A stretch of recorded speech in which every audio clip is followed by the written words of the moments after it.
The price of pride. The message arrived without warning.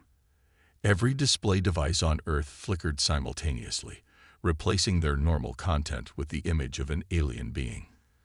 Commander Elena Chen felt her breath catch as she studied the creature's crystalline carapace and multifaceted eyes that seemed to shimmer with internal light. People of Earth, the translation overlay rendered in perfect universal standard. I am Supreme Overlord Vexthor of the Xarethi Empire. Your civilization has been deemed worthy of assimilation into our dominion. Resistance is inadvisable. You have 12 hours to surrender your world. From her position aboard the UES Defiant, Earth's most advanced warship, Elena watched the massive Xarethi vessel hanging in high orbit. Its crystalline structure defied conventional engineering, stretching 20 kilometers from bow to stern. Earth's entire defense fleet of 30 ships looked like minnows before a whale. Analysis, she demanded, her voice steady despite the weight of command pressing down on her shoulders. Dr. Maya Rodriguez, the ship's chief scientist, looked up from her console. Her dark eyes sparkled with an intensity that Elena had learned to recognize, the look of someone who had seen something impossible. Commander, their ship, it's not just advanced, it's breaking several laws of physics as we understand them. The energy readings suggest they're manipulating quantum fields in ways we thought impossible. Elena nodded grimly. Can we fight them? Conventionally, Maya shook her head. Their technology is centuries beyond ours. But she hesitated, fingers dancing across her holographic display. There's something odd about their quantum signature. It's too perfect. Explain. Nature isn't perfect, Commander. Everything has flaws, irregularities. Their quantum manipulation is too clean, too controlled. It's like they're forcing reality to behave rather than working with it. And that might be their weakness. The emergency council session was brief. Earth's unified leadership knew they couldn't win a conventional war, but neither would they simply surrender their home. They needed time, and that meant appearing to submit while preparing for the real fight. 11 hours and 58 minutes after the initial transmission, humanity broadcast its response. The Earth Unified Council acknowledges the Xarethi Empire's superior position. We request a grace period of 14 days to prepare our world for proper integration. The response came instantly. You have 7 days. Any attempt at evacuation or military buildup will result in immediate planetary bombardment. Your wisdom in accepting inevitability is noted. What followed was the most intense week in human history. On the surface, governments worldwide began the show of preparing for Xarethi rule. But in a secret facility beneath the Antarctic ice, Dr. Maya Rodriguez made a discovery that would change everything. Their quantum manipulation technology is based on absolute control. She explained to the emergency committee, her hologram flickering in the secure bunker. They force quantum particles to behave exactly as they want, but that's not how quantum mechanics really works. The uncertainty principle isn't just a limitation of measurement. It's a fundamental property of reality. Can we use this? Elena asked, leaning forward. Maya's hologram smiled. We already are. While they're trying to control quantum behavior, we're developing technology that works with quantum uncertainty. It's like they're trying to dam a river while we're learning to surf its waves. The committee gave them everything they needed: resources, personnel, and most importantly, time. Time bought with the bitter currency of apparent submission. On the 7th day, the Xarethi began their integration. Massive crystalline ships descended through Earth's atmosphere, landing in every major city. Millions watched in horror as alien structures erupted from their hulls, growing like geometric fractals into the sky. Elena Chen was relieved of command, her proud vessel now under Xarethi control. But as she walked down the Defiance gangway one last time, Maya pressed a small, quantum-encrypted chip into her hand. On it were coordinates and a time: 83.4726 degs, 104.8663 degl, 30 days.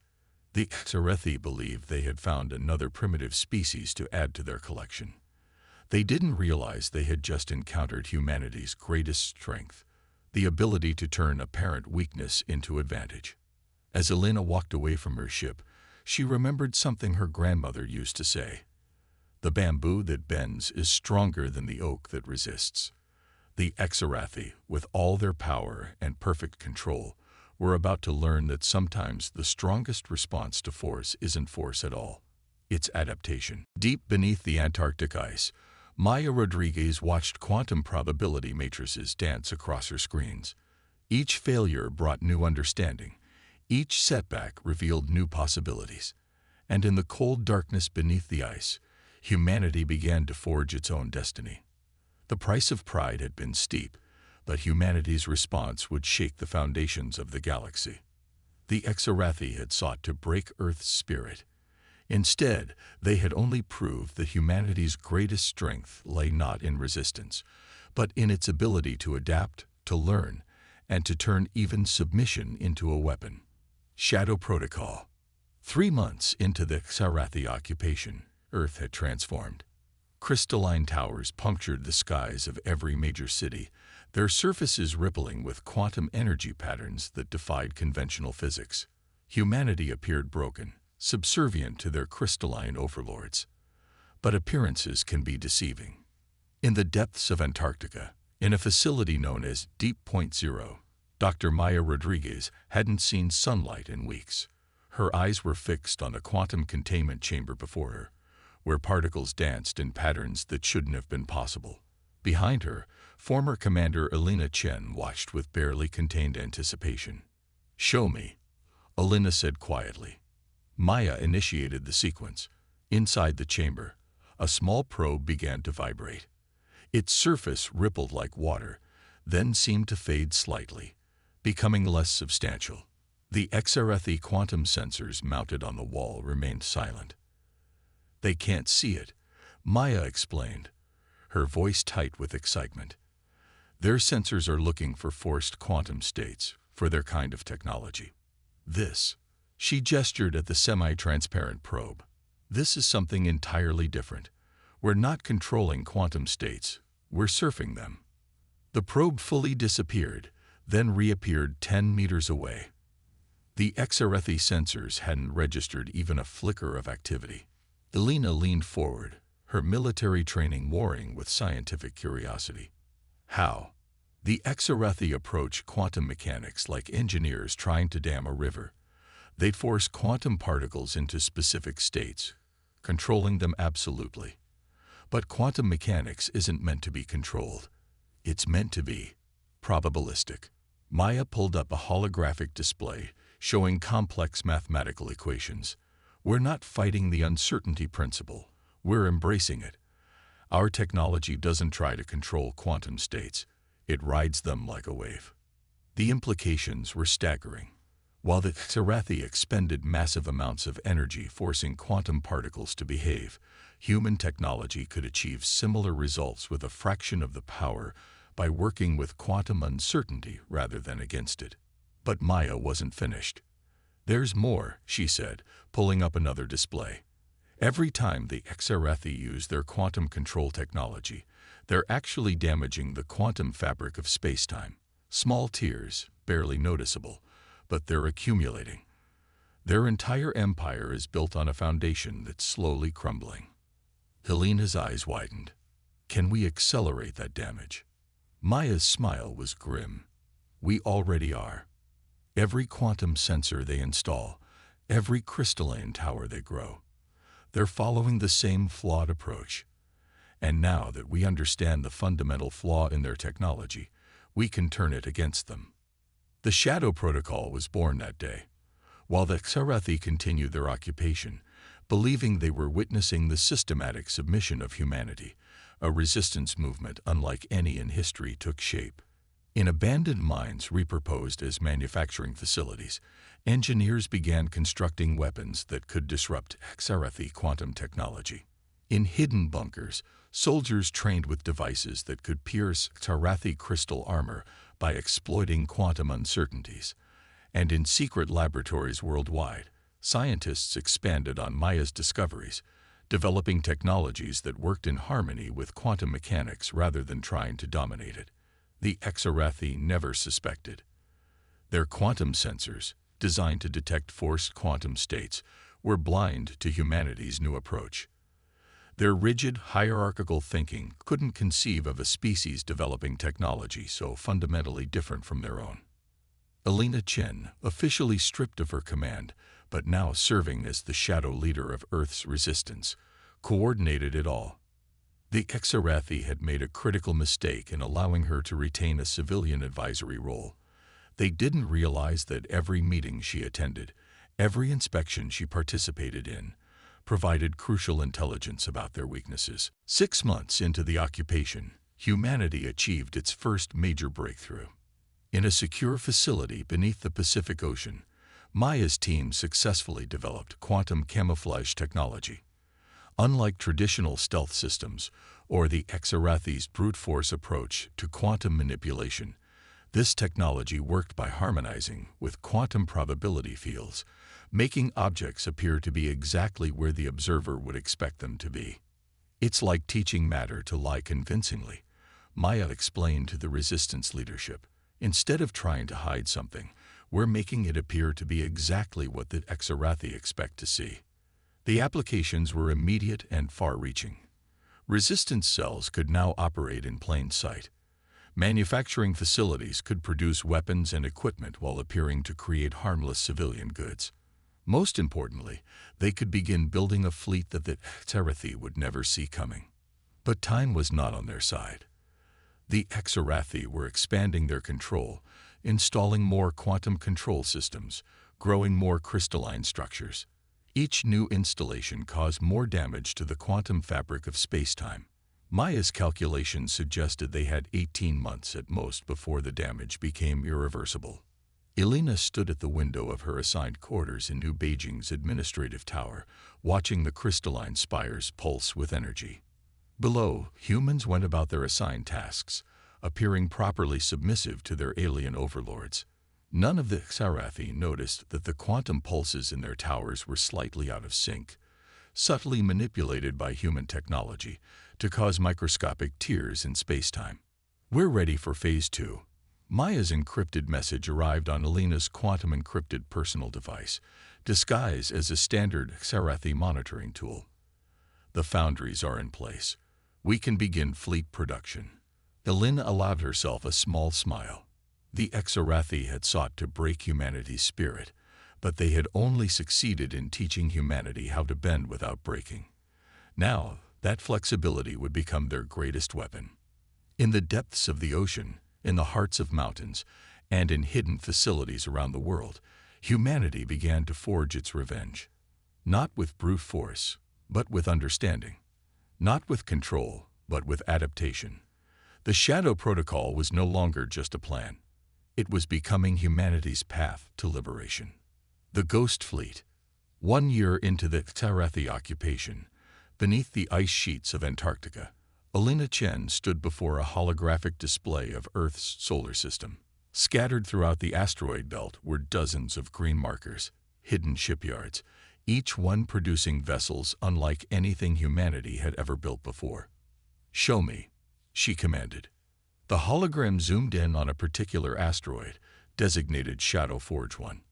Within its hollowed-out core, the first of humanity's new warships was nearing completion.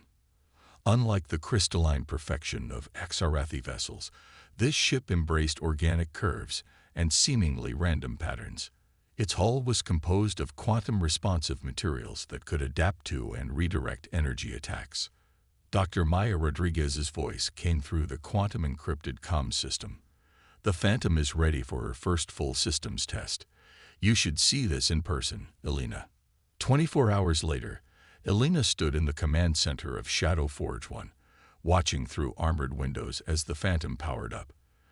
The ship's surface rippled like water, reflecting the light in ways that seemed to defy physics.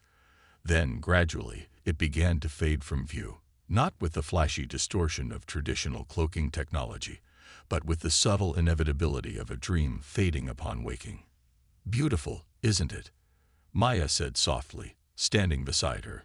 "The quantum harmonics are perfect.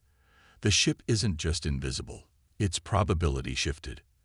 As far as the universe is concerned, it's simply where it isn't. The Phantom was just the beginning. Throughout the asteroid belt, other ships were taking shape.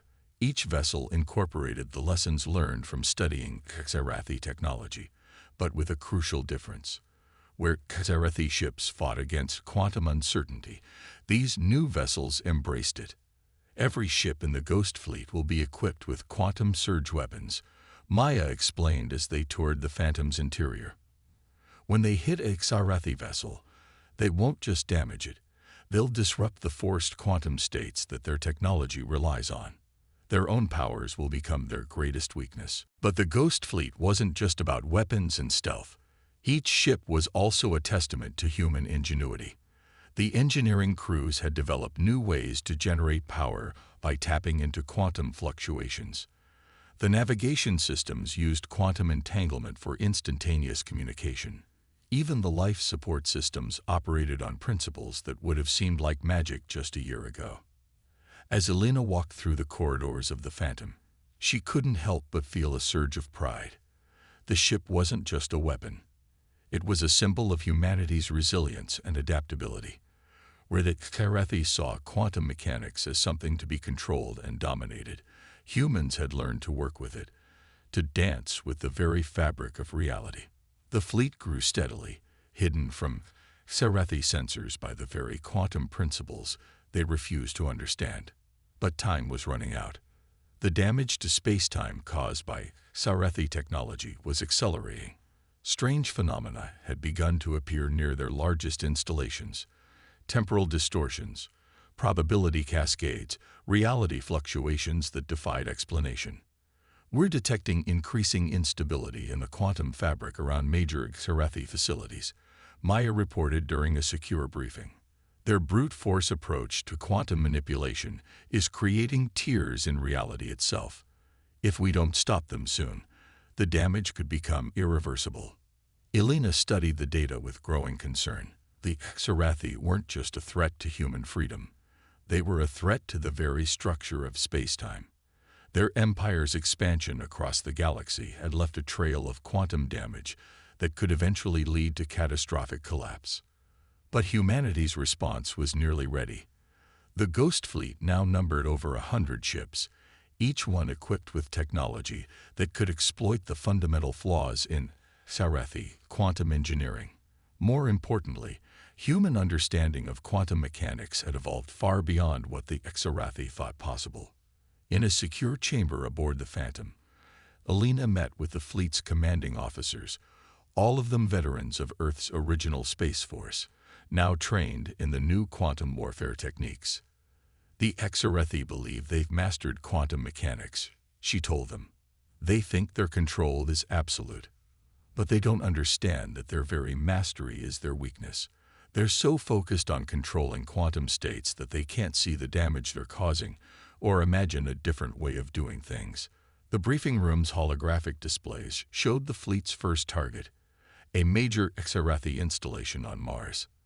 The red planet had been converted into a forward base for their expansion into the outer solar system, its surface now covered in crystalline structures that pulsed with quantum energy. When we strike, Elena continued, we won't just be fighting for Earth. We'll be fighting to prevent the Xerathi from causing irreparable damage to the fabric of reality itself.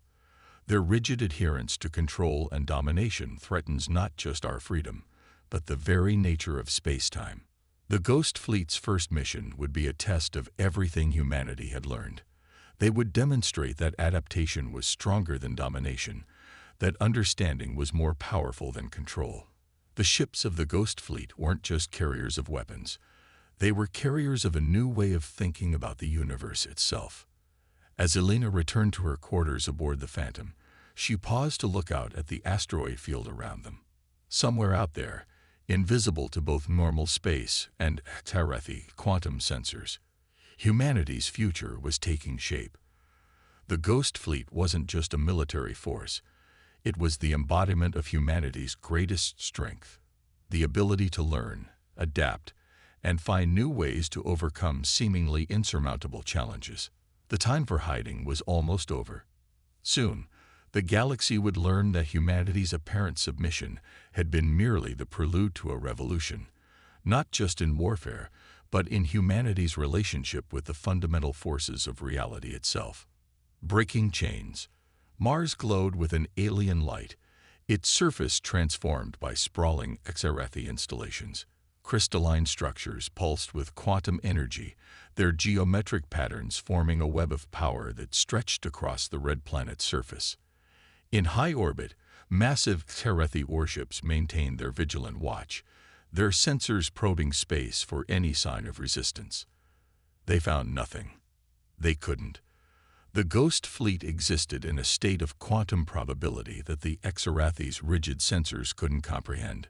Aboard the Phantom, Alina Chen stood on the bridge, watching the final preparations for humanity's first strike.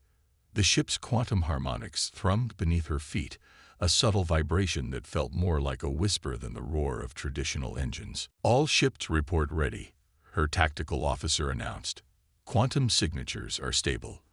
The HFY remain unaware of our presence." Maya's voice came through the quantum-encrypted comm. "Elena, the latest readings from the surface are concerning. The quantum damage is spreading faster than we anticipated. Their mining operations are tearing holes in the fabric of space-time." Elena studied the holographic display showing Mars' quantum field structure. Where there should have been smooth probability waves, there were jagged tears and distortions. The HFY's brutal approach to quantum manipulation was literally ripping reality apart. "Then we stick to the plan," Elena said firmly. "Strike Team Alpha, you have a go." 3 Ghost Fleet vessels, including the Phantom, began their approach to the largest HFY installation. Their quantum harmonic drives didn't push against space. They rode the natural quantum fluctuations like surfers on a wave, becoming more probable in some locations and less probable in others. The first indication that HFY had that something was wrong came when their quantum control grid began to fluctuate. Small disruptions at first, easily dismissed as normal variants. But these disruptions followed patterns that their rigid systems couldn't predict or counter. "Quantum surge weapons armed," the weapons officer reported. "Target solutions computed." Elena took a deep breath. This wasn't just an attack. It was a proof of concept. Either humanity's new approach to quantum mechanics would work, or they would fail spectacularly. Fire. The quantum surge weapons didn't fire beams or projectiles in the traditional sense. Instead, they released carefully calibrated waves of quantum probability that interfered with the HFY's forced quantum states. Where their technology demanded perfect control, humanity's weapons introduced uncertainty. The effect was devastating. Crystalline structures began to shimmer and fade as their quantum matrices destabilized. HFY ships, suddenly visible to normal space sensors, began to list and drift as their quantum control systems failed. Multiple targets experiencing cascading quantum failures, Tactical reported. Their defensive systems are offline. But the HFY weren't finished. Their massive warships began to power up their main weapons, gigantic arrays designed to force quantum states across vast distances. Traditional shields would have been useless against such weapons. The Ghost Fleet wasn't traditional. Probability shields at full dispersion, the defensive officer announced, ready to redirect. The HFY weapons fired, sending lances of forced quantum states toward the human vessels. But instead of trying to block or absorb the attack, the Ghost Fleet's shields did something unprecedented. They redistributed the probability of where the attacks would land. The quantum beams seemed to bend and twist, their energy dispersing harmlessly into space as the human ships briefly became more probable elsewhere. It was like trying to punch a quantum ghost. "Second wave, execute attack pattern Delta," Elena ordered. More Ghost Fleet vessels emerged from quantum uncertainty, their weapons targeting the now vulnerable HFY ships. The aliens' technological advantage, based on absolute control of quantum states, had become their greatest weakness. They couldn't adapt to an enemy that didn't play by their rules. The battle for Mars lasted less than an hour. When it was over, the largest HFY installation in the solar system lay in ruins, its quantum grid shattered. The surviving HFY vessels had retreated, their commanders unable to comprehend how their supposedly inferior opponents had achieved such a victory. But Elena knew the real battle was just beginning. As she watched the cleanup operations begin, Maya's voice came through on a private channel. "Elena, you need to see this. The quantum readings from Earth, they're critical. The Exarathi are pushing their systems to the limit, trying to maintain control. They're going to tear a hole in reality itself." The holographic display showed the quantum field structure around Earth. The damage was even worse than on Mars. The Exarathi, in their desperation to maintain control, were increasing power to their quantum manipulation systems. They didn't understand, or didn't care, that they were pushing space-time to its breaking point. "How long?" Elena asked. "Days, maybe hours." "They're panicking, Elena. They've never encountered a species that could challenge their quantum supremacy. Their response is to double down on the very techniques that are causing the problem." Elena studied the tactical display. The Ghost Fleet had proven its effectiveness, but a direct assault on Earth would be different. The Exarathi presence there was too entrenched, their quantum control systems too numerous. A frontal attack would take too long. "Then we change the game," she said finally. "Maya, remember what you said when you first discovered the flaw in their quantum technology?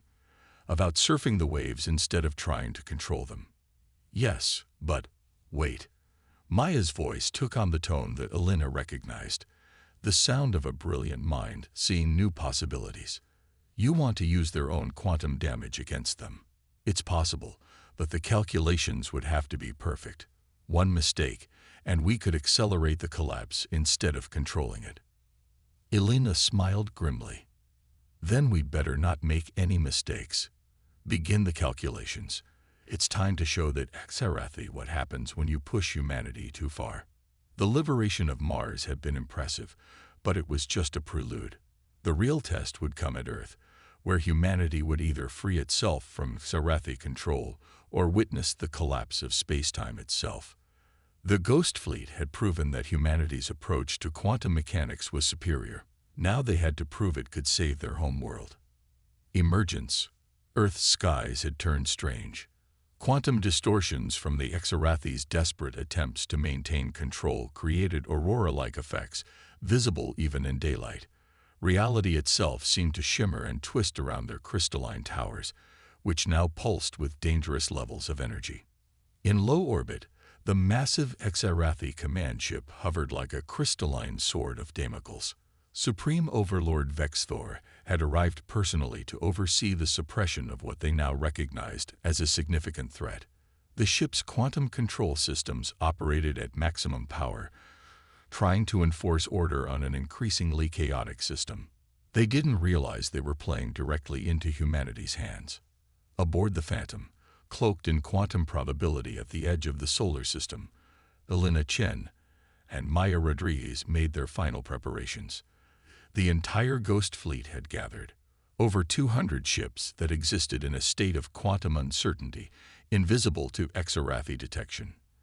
"The quantum fabric around Earth is reaching critical instability," Maya reported, her hands dancing over holographic displays.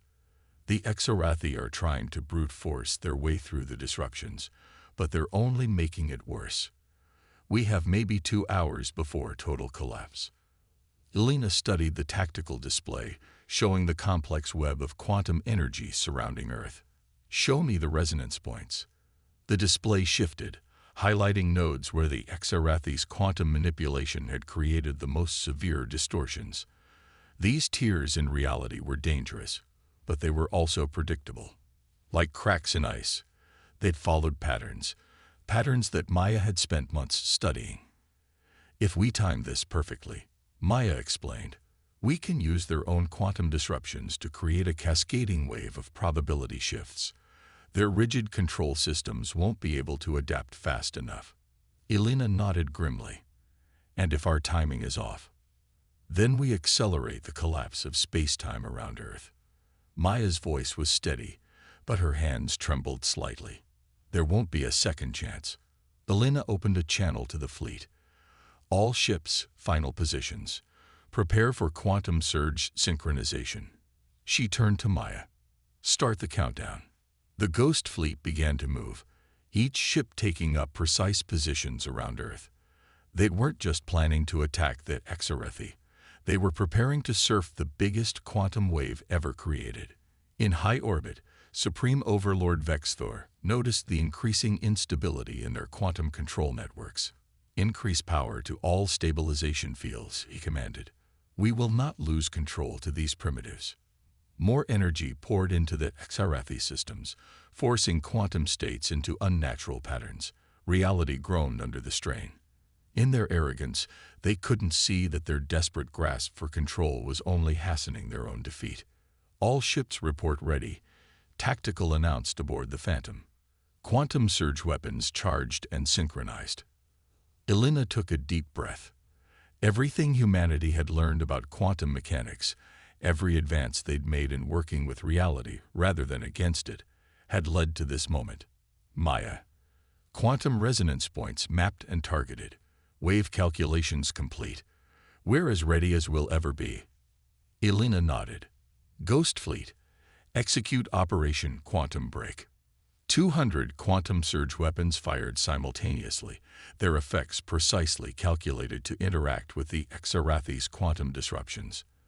But instead of trying to destabilize the alien technology directly, these attacks were designed to create specific patterns in the quantum fabric of spacetime. The effect was like dropping a perfect pattern of stones into a pond. The quantum waves began to interfere with each other, creating a complex resonance that built upon itself.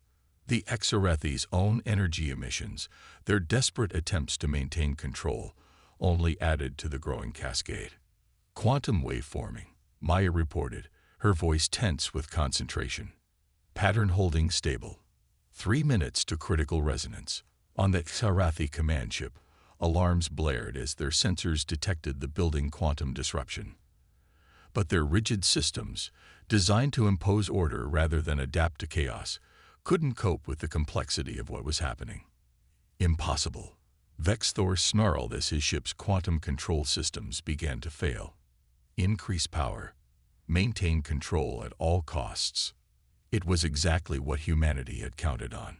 The HFY's response to chaos was always to impose more control, to force reality to bend to their will. But this time, their stubborn refusal to adapt would be their undoing. Quantum resonance reaching critical levels, Maya announced. Probability wave reaching peak amplitude. All ships, prepare for emergence. The Ghost Fleet's probability shields shifted, synchronizing with the building quantum wave. Instead of fighting against the chaos, they became part of it, riding the surge of quantum probability like surfers on a tsunami. Reality seemed to hold its breath. Then, in a moment that would be remembered throughout the galaxy, the Ghost Fleet emerged from quantum uncertainty. Hundreds of ships suddenly appeared in perfect formation around Earth, their hulls gleaming with the same strange light that filled the sky. The quantum wave they had created crashed through the HFY fleet like a tide of chaos through a crystal palace. Alien ships, unable to adapt to the rapidly shifting quantum states, began to fail. Their perfect crystalline structures, designed to maintain absolute control over quantum mechanics, shattered under the strain of actual quantum uncertainty.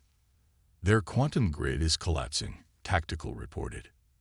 HFY ships losing power across the board. On Earth, the crystalline towers that had dominated the skylines of human cities for over a year began to crumble.